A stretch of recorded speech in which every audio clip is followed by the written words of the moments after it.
Oke, kita mulai ya. Pernah dengar soal gerakan yang bisa bikin cara pandang Anda soal kerja dan uang itu berubah total? Serius, ini bisa mengubah segalanya. Namanya gerakan FIRE. Coba deh bayangin sejenak.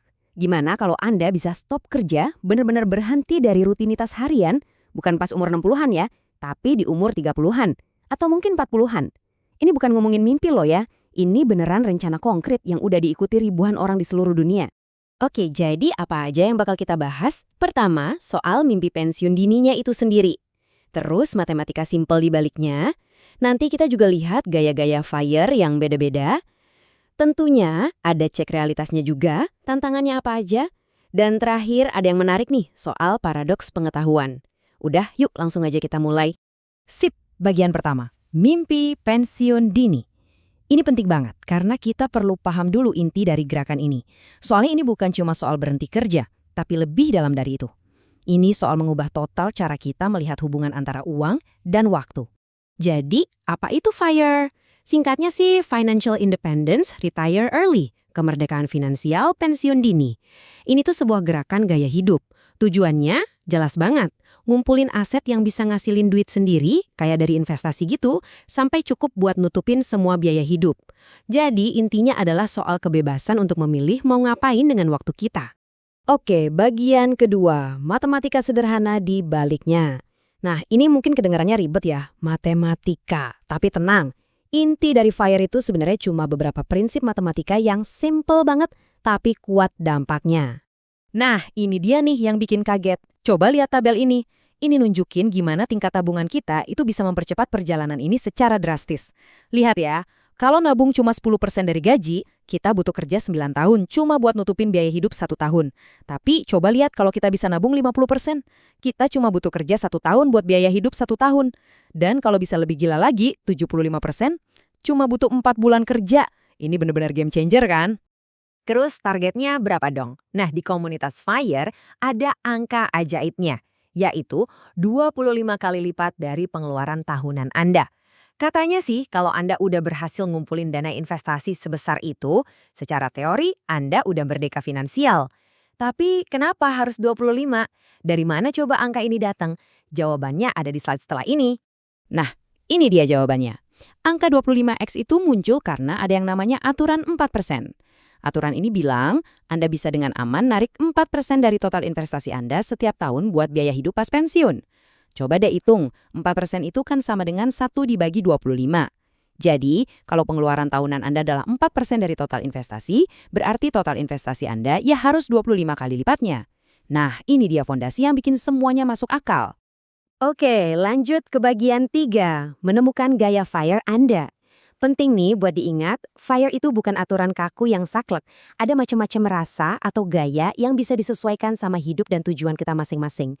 Nah, pertanyaannya jadi buat Anda sekarang, dari beberapa gaya FIRE yang ada nanti, kira-kira rasa kebebasan finansial yang paling pas buat Anda itu yang mana ya?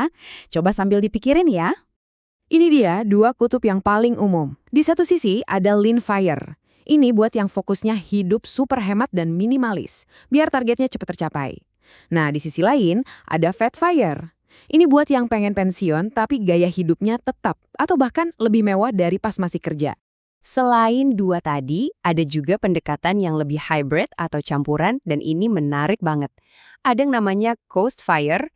Ini ibaratnya kita gaspol nabung di awal karir sampai investasinya cukup gede buat tumbuh sendiri sampai target pensiun. Setelah itu, kita bisa kerja lebih santai. Terus ada juga Barista FIRE. Ini kayak semi pensiun gitu, jadi kita kerja paruh waktu, mungkin cuma buat nutupin biaya asuransi kesehatan, sambil investasi utama kita terus berkembang. Nah, setelah ngomongin yang enak-enaknya, sekarang kita masuk ke bagian reality check-nya. Tentu aja, jalan menuju FIRE itu nggak selamanya mulus. Ada beberapa rintangan dan kritik yang beneran ada dan perlu kita pikirin matang-matang. Oke, ini beberapa hal penting yang harus diwaspadai. Pertama, biaya kesehatan. Ini bisa mahal banget loh kalau kita pensiun sebelum dapat fasilitas dari pemerintah.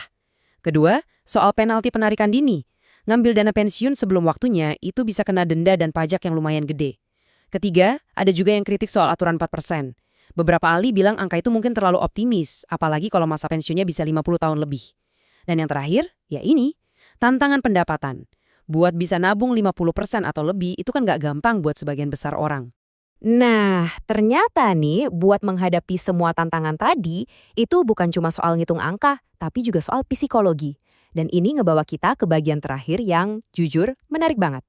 Ada temuan mengejutkan dari riset terbaru yang kayaknya sedikit berlawanan sama logika umum. Jadi, kita bakal lihat sebuah studi yang seru banget nih tentang investor Gen Z di Indonesia. Studi ini khusus ngebahas konsep yang relevan banget sama FIRE, yaitu Merdeka Finansial. Studi ini intinya nguji hubungan antara 3 hal, pengetahuan soal keuangan, toleransi kita sama resiko, dan niat buat investasi yang beresiko. Kalau dipikir pakai logika biasa kan, harusnya makin banyak kita tahu, makin berani kita ambil resiko kan? Tapi beneran gitu nggak ya? Jadi, pertanyaannya jelas. Apa benar makin pinter soal finansial, otomatis bikin kita jadi lebih nekat ambil risiko? Dan jawabannya ternyata enggak. Mengejutkan kan? Studi itu nyimpulin, dan ini saya kutip langsung ya, tingkat literasi keuangan yang tinggi tidak serta-merta menjamin kesediaan seseorang untuk terlibat dalam investasi yang berisiko. Biar lebih jelas lagi ya, studi ini nemuin kalau pengetahuan keuangan, alias seberapa banyak yang kita tahu soal investasi, ternyata nggak ngaruh-ngaruh banget sama niat kita buat ngambil investasi yang resikonya gede. Terus kalau bukan pengetahuan, apa dong yang lebih ngaruh? Nah, kata riset ini ada 2 hal. Pertama, pengalaman investasi kita sebelumnya, entah itu pernah untung gede atau malah rugi parah. Dan kedua, faktor psikologis dan emosi. Ini nunjukin kalau di perjalanan menuju FIRE, kita ini bukan robot kalkulator. Perasaan kita soal resiko yang dibentuk sama pengalaman itu jauh lebih nentuin strategi kita dibanding seberapa banyak buku yang udah kita baca. Dan semua ini akhirnya ngebawa kita kembali ke pertanyaan paling inti. Setelah kita paham mekanismenya, kenal macam-macam gayanya, bahkan ngerti sedikit soal psikologi di baliknya, pertanyaan terakhir yang perlu Anda renungkan adalah, buat Anda pribadi, apa sih arti kebebasan finansial yang sesungguhnya?